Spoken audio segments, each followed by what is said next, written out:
Hello, everyone. Welcome to Liftoff. I'm LaShawn, and this is the place where we help solopreneurs and small business owners start, grow, and sell their small business. Today, I'm joined by Angela in Florida.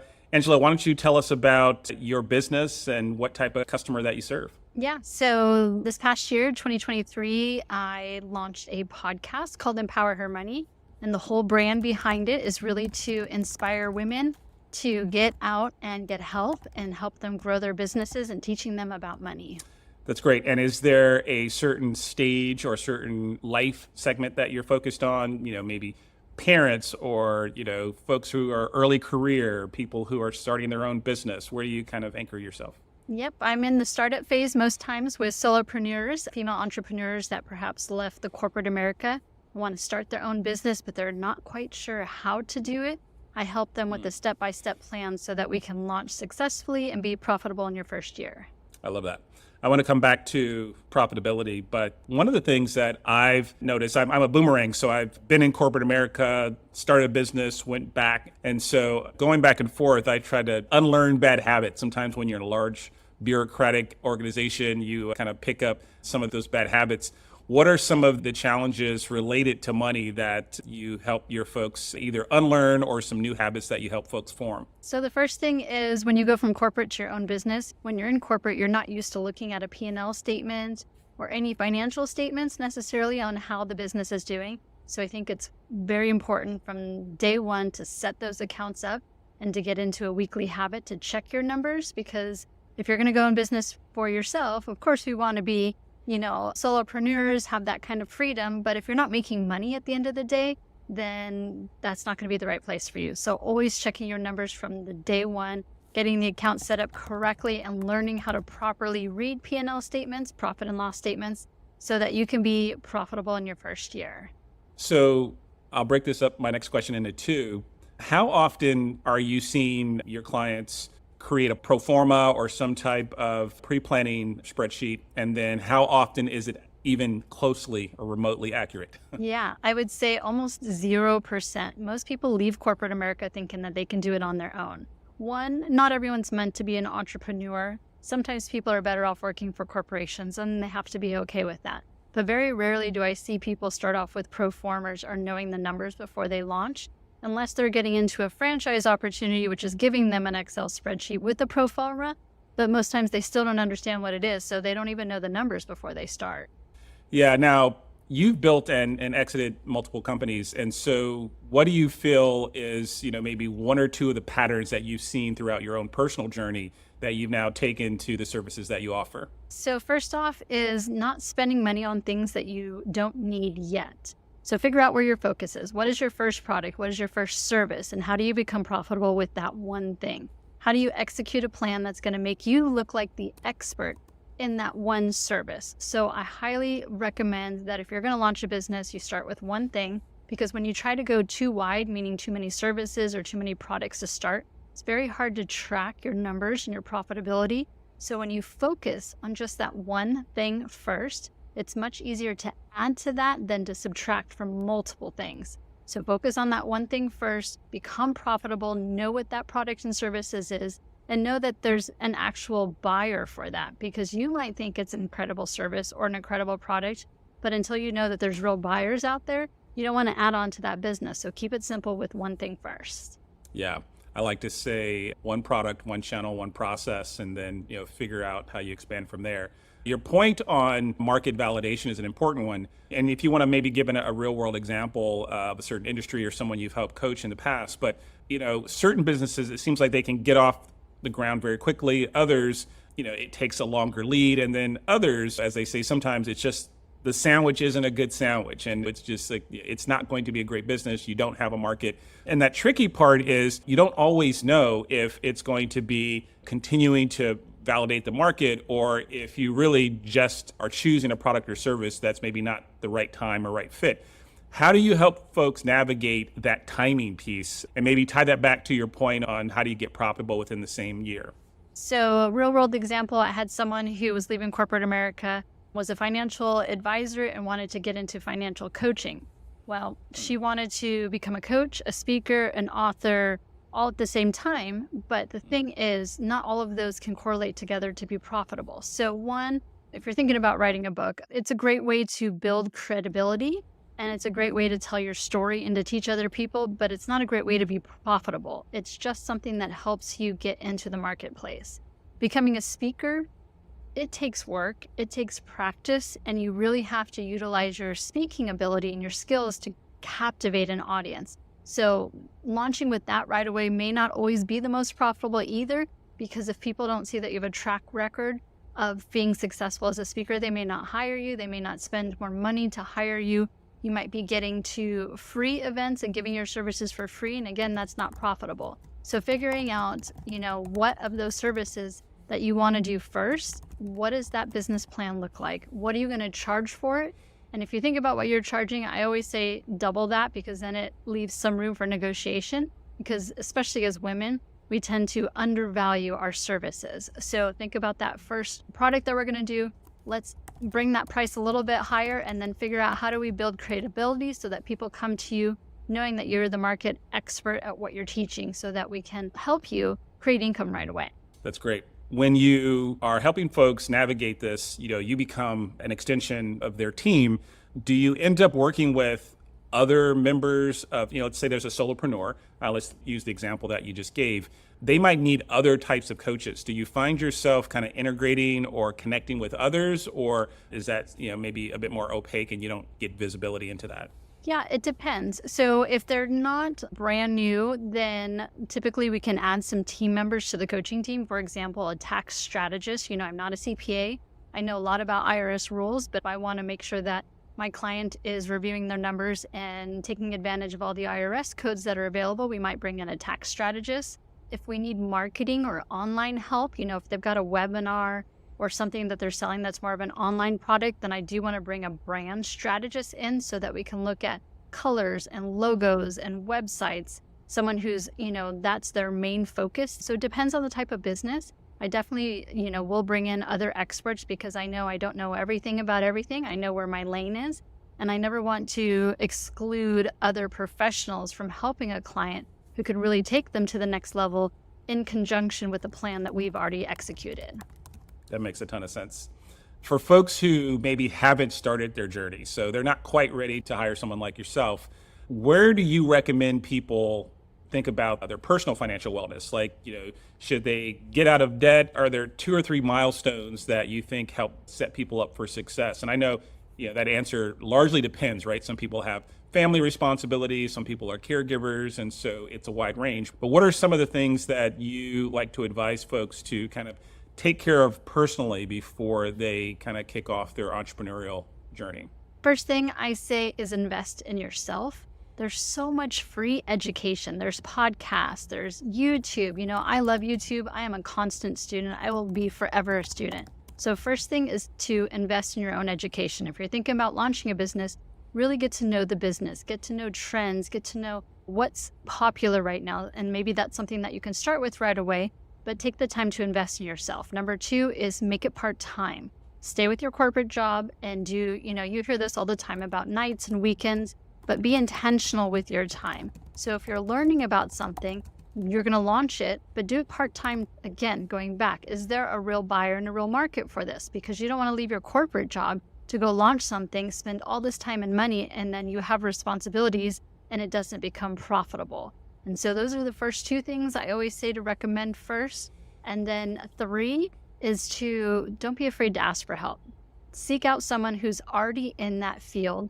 Ask them some questions. If someone's asking me about money, I'm more than happy to have a 15-minute free conversation to answer some questions. If they want to write a book like I did, I wrote a book called Empower Your Money. It's a best-selling book last year. If they want to ask some questions from me, I'm more than happy to give 15 minutes because someone spent that time with me and I've got information. And my whole point for what I do is to share that information. So don't be afraid to ask questions either. Yeah, and I love that advice on kind of sequencing things properly. It ties back to kind of market validation. it doesn't usually cost a ton of cash to go validate if someone actually wants what you're selling. Or sometimes you need to go learn what words and kind of what story you need to tell things, how to prepare your offer, how to overcome some of the objections folks may have. So that's one of those pieces of advice we hear, but we don't always, heed it. And so it's a great reminder. So that's excellent. What on your journey has been, back to kind of the relationship of money, has been some of the things around mindset and your relationship with money that you've learned from that may be worth sharing? Yeah, so I like to tell my story. I'm a survivor of childhood abuse and poverty. Growing up, I had an alcoholic mother, I had a stepfather who abused me, and we lived in poverty. So I didn't have anybody to teach me about money. So one of the first things I like to tackle with a client is to talk about their mindset. An activity that I do is think about your childhood. What are some of the first things that you learned about money? It's money doesn't grow on trees, or you don't need that. We can't afford that. So when you take that information and keep it in your brain while you're an adult, you're never really allowing for yourself to be successful because you have that scarcity mindset. So we have to start thinking about, what are some positive things that money can do for you? Think about if you achieve them, how are you going to feel? Who's going to be there with you? So if it's getting out of debt or buying a house, really visually thinking about that, and also giving yourself permission. I deserve this. I deserve to live financially free. I deserve to live in abundance. And until you can accept that and tell yourself that it's okay, you can work as hard as you want, you can study as hard as you want, and you can put in all the hours into a new business, but until you really believe that you deserve that, that mindset comes first. And until you make that happen for yourself, which I know it can be extremely hard. I still struggle with this all the time, but I have to give myself permission to live in abundance because then I know I can turn around and give it back.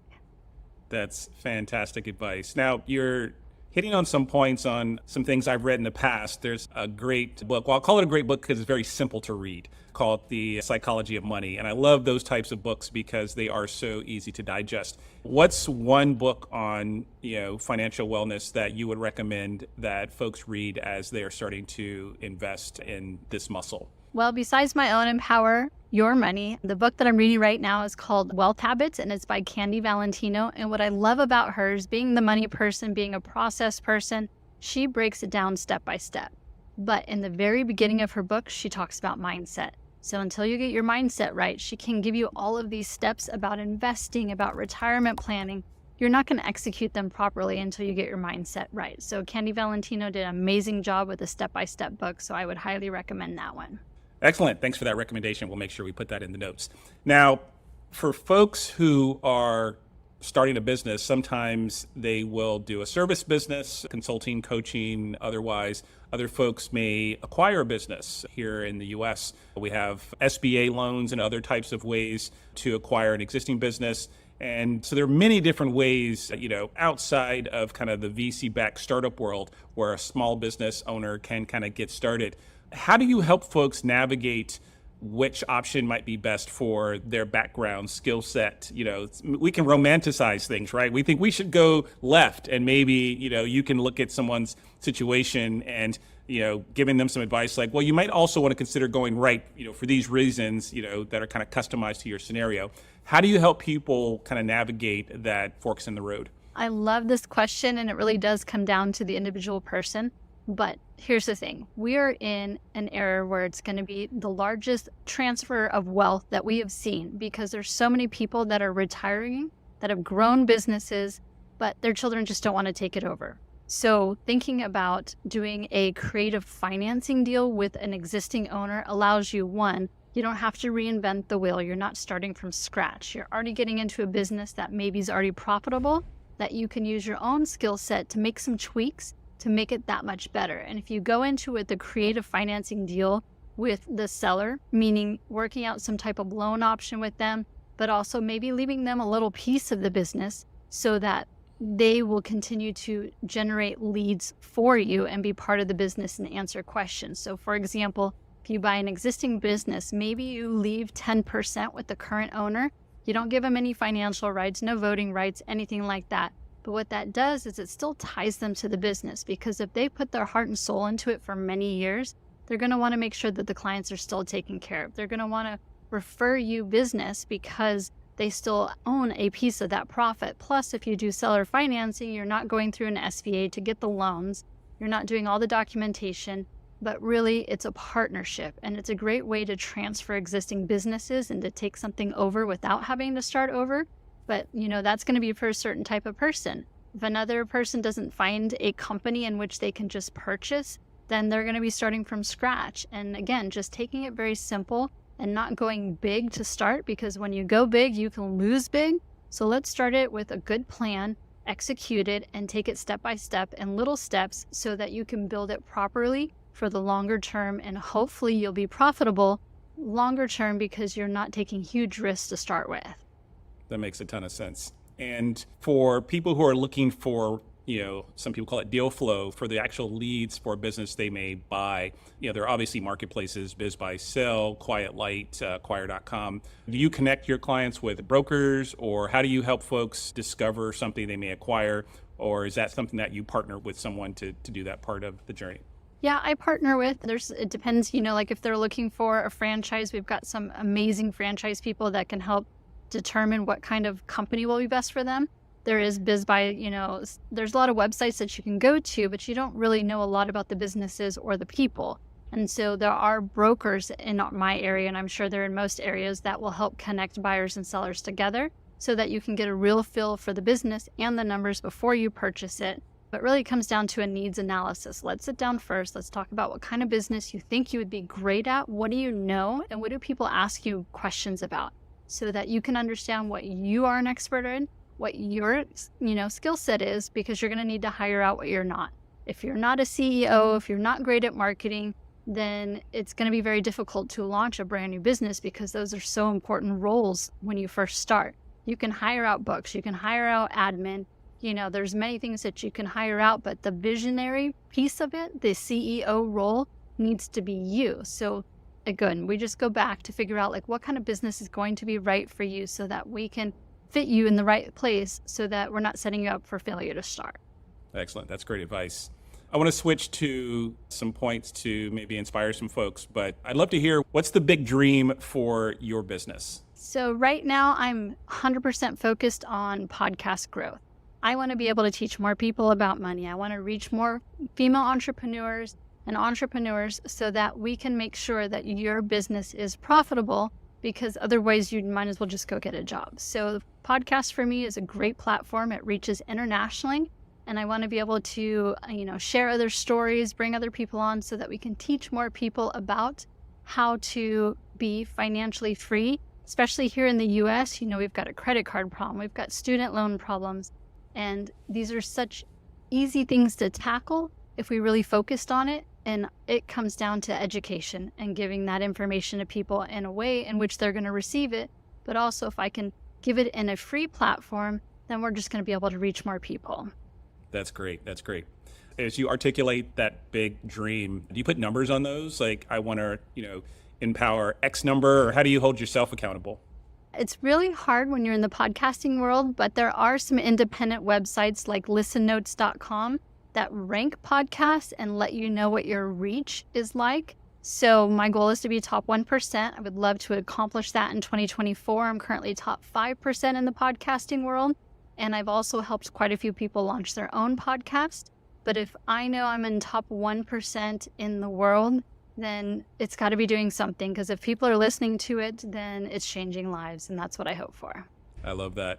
And what's great about many folks who are helping smaller businesses, it's almost inherently, at least I talked to quite a few folks in this space, there's almost inherently a mission that kind of comes out of the purpose of the company. And so that's a question that when I talk to big folks who are managing, large companies, what's your real purpose? And what I really love about folks who are helping, solopreneurs and small business owners, that's almost inherent when they describe the business. And as you talk about that, your success is tied to the success of your customer. And that's pretty fantastic. Before we wrap up, I'd love to hear, what are a couple of the things that you are going to do for yourself, whether it's related to growing your podcast audience or something to your core, set of services that you're going to do to hold yourself accountable and grow your business further in 2024? So right now for me, the first thing is health. Without health, you really don't have the ability to help other people, right? If I can't take care of myself first, then I shouldn't be helping to take care of other people. So my health is first important to me and something I haven't focused on in the past year.